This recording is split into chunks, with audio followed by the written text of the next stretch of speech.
بسم اللہ الرحمن الرحیم قال الامام الرضا علیہ السلام ملعون ملعون من اغتاب اخاہ۔ امام رضا علیہ السلام نے فرمایا وہ شخص ملعون ہے، دور ہے رحمت الہی سے، جس نے اپنے مومن بھائی کی غیبت کی ہے۔ وہ شخص ملعون ہے۔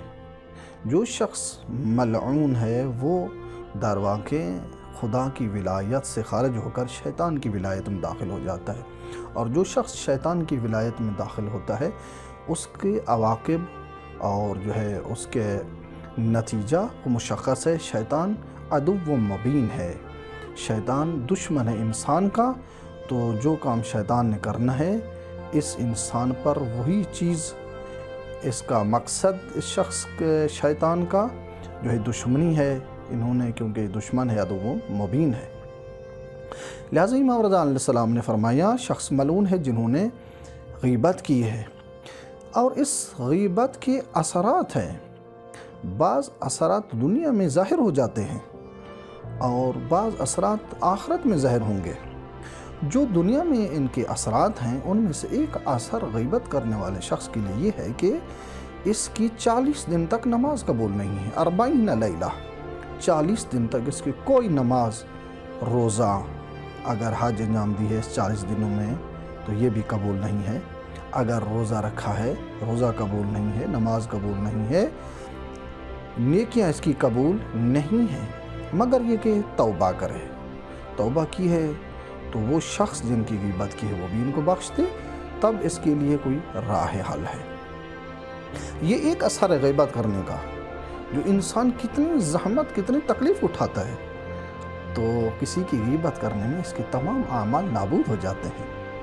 لہذا روایات میں یہ چیز ملتا ہے کہ جو شخص کسی کی غیبت کرتا ہے اس کی عبادت ایسی نابود ہو جاتی ہیں، ایسی جل کے راکھ ہو جاتی ہیں جس طرح خشک لکڑی کو آگ جلا کے راکھ بنا دیتی ہے، اس کی تمام نیکیاں نابود ہو جاتی ہیں۔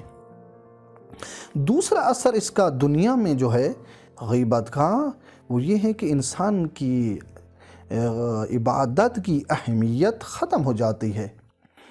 ایک روایت ہے جس طرح پیغمبر نے فرمایا مسجد میں بیٹھنا ثواب ہے، اور نماز جماعت کی انتظار میں آدمی مسجد میں بیٹھا ہوا ہے تو اس کے نام اعمال میں ثواب لکھا جا رہا ہے۔ تو پیغمبر نے فرمایا ثواب ہے مگر یہ کہ کوئی حدث آپ لوگوں سے سرزد نہ ہو۔ کسی نے پوچھا یا رسول اللہ حدث کیا ہے؟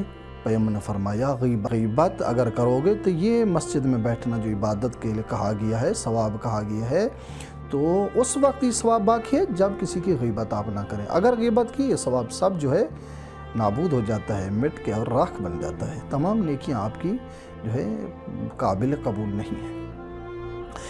تیسرا اثر اس کا دنیا میں، تیسرا اثر اس کا جو آخرت میں ظاہر ہوتا ہے وہ یہ ہے کہ انسان جنت سے بحث سے محروم ہے۔ لہٰذا اس کے لیے روایات میں یہ ہے تحرم الجنت من اغتاب، جو شخص غیبت کرتا ہے اس کے لیے جنت حرام ہے۔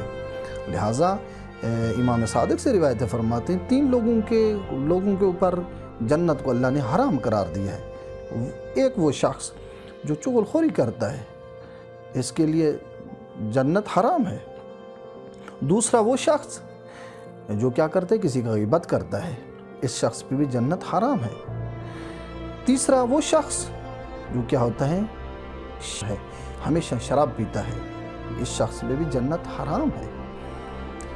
پس 3 لوگوں پر جنت کیا ہے؟ حرام ہے۔ ان میں سے ایک جو انسان کسی کی غیبت کرے اس کے لیے جنت حرام ہے۔ اور یہ وہ شخص ہے اگر توبہ نہیں کی انہوں نے تو بغیر توبہ کے اس دنیا سے گیا ہے، فوراً اس شخص کا نتیجہ ہے جو اس کو فوراً جہنم میں ڈالا جاتا ہے۔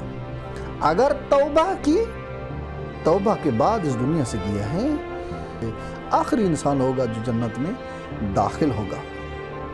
اگر بغیر توبہ کے دنیا سے چل بسا تو فوراً جہنم میں ڈالا جائے گا۔